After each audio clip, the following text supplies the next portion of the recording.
Good evening. This is Rebecca Hemberger, and this is my presentation over ways to promote effective reading instruction and organization in grades kindergarten through third grade. First things first, what is the science of reading? While reading is not an exact science, there are tried and true methods that, when implemented in conjunction with other methods, bring about better results. So when we talk about the science of reading, we are looking at two things.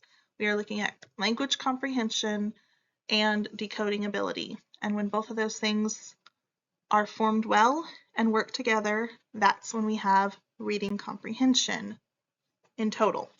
So language comprehension, that simply means the ability to understand the words that we hear and use in everyday language, whether it's the words we hear in conversation or speaking, or the words that we are seeing on paper. All of that is language comprehension. Do we know what that word is? Do we know what it means?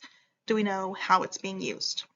Decoding ability, that comes both with reading and with listening. Are we able to understand the word that is being said? Are we able to read the word that is on paper? Can we sound it out? Do we recognize that word? When you have language comprehension and decoding abilities, you will have higher rates of total reading comprehension. But if a student is lacking in either one of those areas, then their reading comprehension will be affected by it and will be decreased. So to better promote reading comprehension, to be able to teach it effectively, we have 5 essential elements or 5 basic areas that we look at when we look at reading instruction. And they are listed right here on the bottom of this slide. We have phonemic awareness, alphabetics, fluency, vocabulary, and comprehension. And we'll go through each one of those. First one, phonemic awareness. Phonemic awareness is simply the ability to focus on phonemes or different sounds that we hear in spoken words. So can we identify those sounds, and can we manipulate them? Can we use them?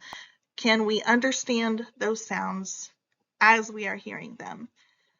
Some students, they struggle with this. They may not hear a TH sound as they may hear it as an F sound, and that makes a world of difference when it comes to understanding the words that they are hearing.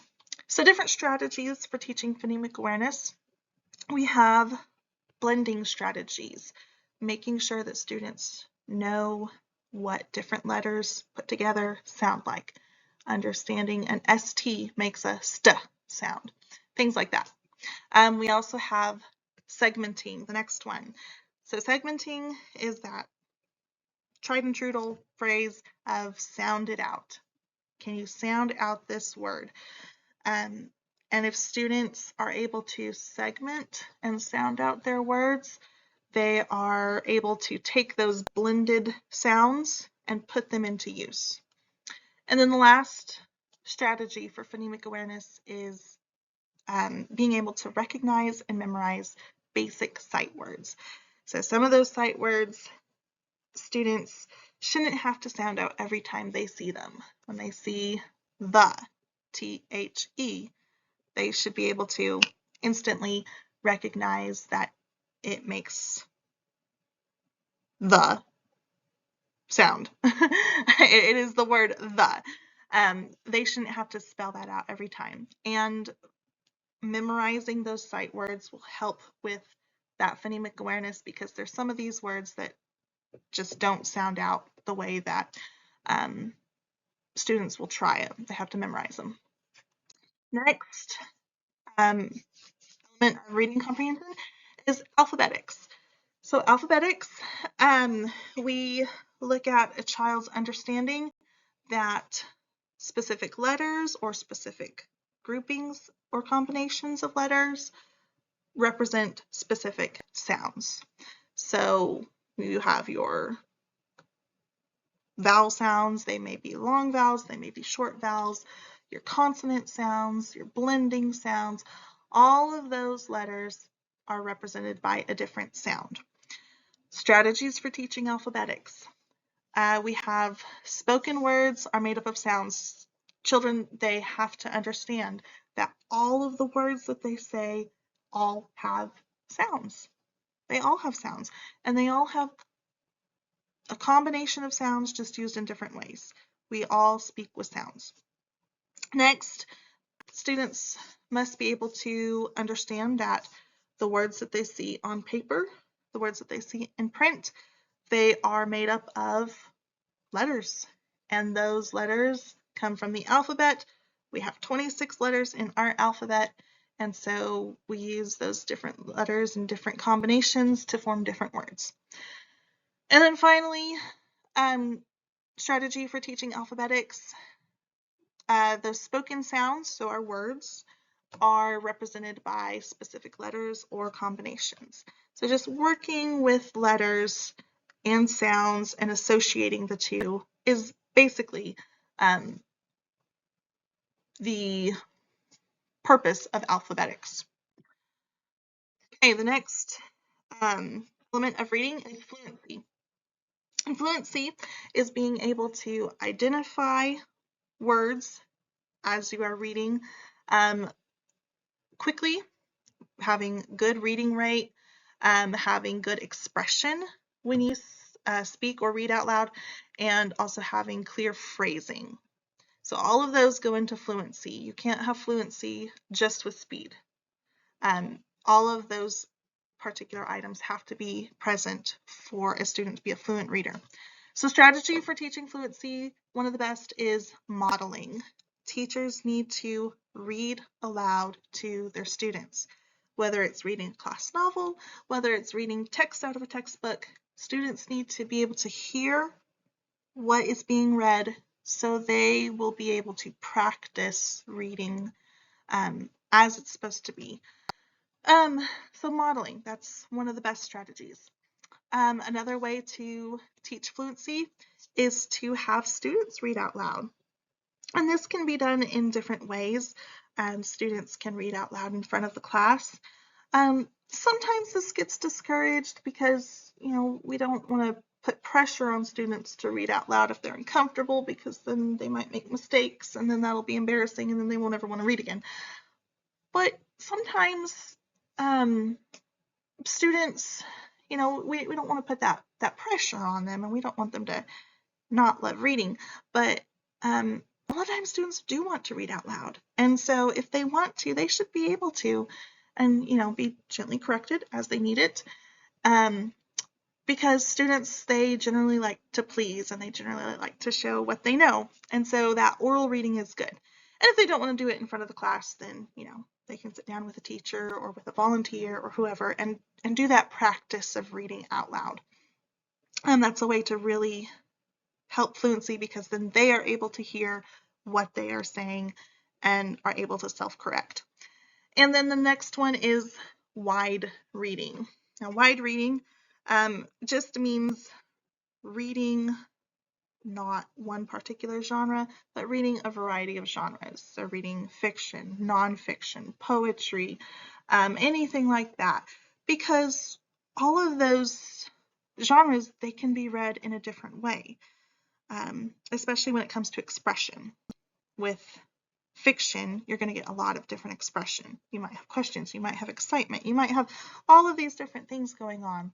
Whereas with nonfiction, something from a textbook, it's going to be a little more cut and dry. You probably won't have as much expression, but it's a good way to practice phrasing. And the same with poetry. It's a great way to practice that phrasing as well. The next element of reading is vocabulary. Vocabulary is not just one thing. It's not just being able to know a whole bunch of words. Vocabulary is divided up into 4 different areas, or 4 different types, and we have listening vocabulary, so the words that we hear. speaking the words that we hear and understand, speaking vocabulary, the words that we use on a regular basis in conversation, reading vocabulary, the words that we are able to read and comprehend, and writing vocabulary, the words that we are able to write with consistent understanding. And ways for teaching vocabulary, we have direct and incidental teaching. So direct teaching would be getting up in front of the class and saying, here's a word, here's what it means, and maybe how to use it, what context to use it. That's direct. Incidental teaching is reading a story and coming across a new word that no one knows and saying, okay, class, what do you think this word means? Okay, and getting them to use their context clues to figure out what that word means. And then that leads into the next strategy of context. Different words may have different meanings based upon that context. So it's very important to point out to children that a word can have different meanings depending on how it is used in that sentence. And the best way to do that is to talk them through it. You have to have a lot of direct teaching with that. But students, they're usually able to pick up on that with a little bit of extra help too. And then that leads to depth and breadth, understanding that words can mean different things depending on how they're used, or even in a different culture, the way it's used. So like in America, if we said the word flat, we would use flat as an adjective describing that something does not have a lot of height. But if we were over in England, well, flat could be used that way, but it could also be used to talk about someone's apartment building or their apartment. And so just, understanding that language and vocabulary can be varied depending upon where and how it's used. And our next essential element of reading comprehension is comprehension itself. So comprehension can be difficult to define because there's so much that goes into it. But essentially it is the thinking, the intentional thinking, so purposeful thinking of what a person is reading through interaction with the reader and the text. So as a student is reading, are they thinking about what they're reading, or are they just scanning the words on the page? If they're just scanning the words on the page, it's all going in one ear and out the other, okay? They're not truly comprehending. But comprehension comes through questioning what you just read, through thinking about what you read. And there's different strategies for teaching comprehension. So the first one is stimulating that background knowledge. And teachers can do this before they introduce a new text. They might say, okay, remember what we talked about with so-and-so yesterday. What do you remember from this? What were you worried about was going to happen? And that helps students to remember what they were talking about so they are able to receive this new information today. A next way to help promote comprehension is to show students graphic organizers and different text features. So a great way of doing that is if you're reading if you're reading fiction, is to have a plot map, okay? Chart out what are events in rising action, what is the climax, all of that kind of stuff helps students to remember what they are reading and helps them to connect events and meaning behind those events. And then text features would be things such as the title, captions, anything like that that helps the student stay organized as they are reading through something. Because if they are lost on the page itself, there will be no comprehension. But if they can be able to find where something is located based on either numbering or titles, it will help with their comprehension. And then the final strategy is retelling. Students are able to remember what they read better if they are able to retell it. And that can be either just a short summary, an oral summary, or they can write about it. They can act it out. Any way that they want to retell it, that helps with that comprehension. Our final model for helping promote reading comprehension is the use of the 5-block model. The 5-block model can be used, it was originally presented for secondary education, but it can be manipulated in elementary, and it works very well in elementary as well. So this model is essentially daily instruction in the 5 main areas of reading, which are phonemic awareness, phonics, fluency, vocabulary, and comprehension. Okay, so those 5 main areas of reading and writing instruction are going to be focused on in this 5-block model. So that's where the 5 comes from. And you have a chunk of time in your day, preferably 180 minutes for elementary through high school. Kindergarten varies. If you have less time during the day, if like you only have half a day, then you would do half the time. So 90 minutes. But let's just say 180 minutes of uninterrupted time where you teach reading and writing. And it's very important that it's uninterrupted. That way students are able to stay focused and they are able to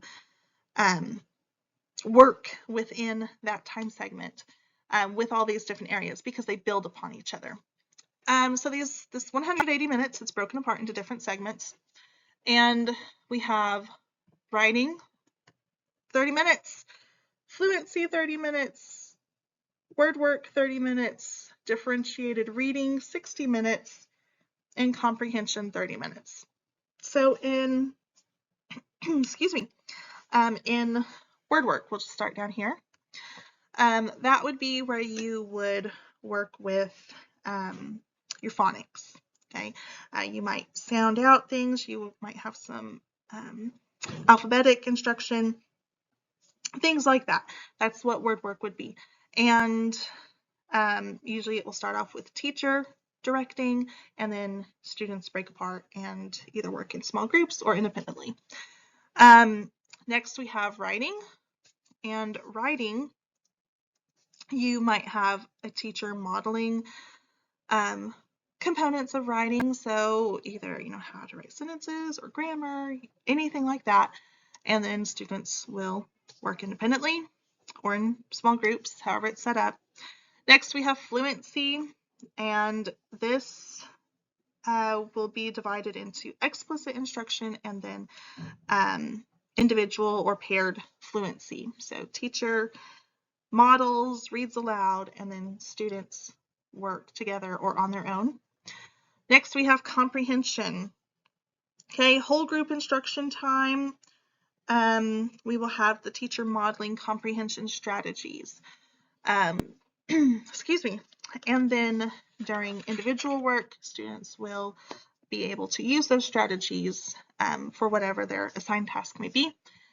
And then finally, we have differentiated reading time. And this time, it's the largest chunk of time, and that's because it can be for small group or individuals, but it usually won't be the entire class sitting down at one time. So while the teacher may be working with students, another group is working on another task related to that differentiated reading. So you may have wide reading going on while the teacher is working with a particular student. But the 5-block model, it's kind of difficult to say, but it supports the science of reading, that idea of language comprehension plus your decoding ability, because it does support that final comprehension. So over on the left side where you have writing and differentiated reading, all of that supports that language comprehension. And then on the right side, where we have fluency and word work, that all supports the decoding abilities. So the 5-block model, a student, if this is implemented throughout the school year, then students will receive instruction in each one of these important areas of reading every day, which will help in the end with that final reading comprehension. So different strategies out there for teaching reading. All of them are good. All of them are important. Is there an exact science, as in if you do this, this will automatically happen? No, but we do know that phonics work is important, reading is important, comprehension is important. All of it is so important, and it goes together. And if a student is lacking in one of those areas, then their whole entire comprehension will be lacking. So it's important to build up all those different areas. All right, thank you for listening, and I hope you have a great day.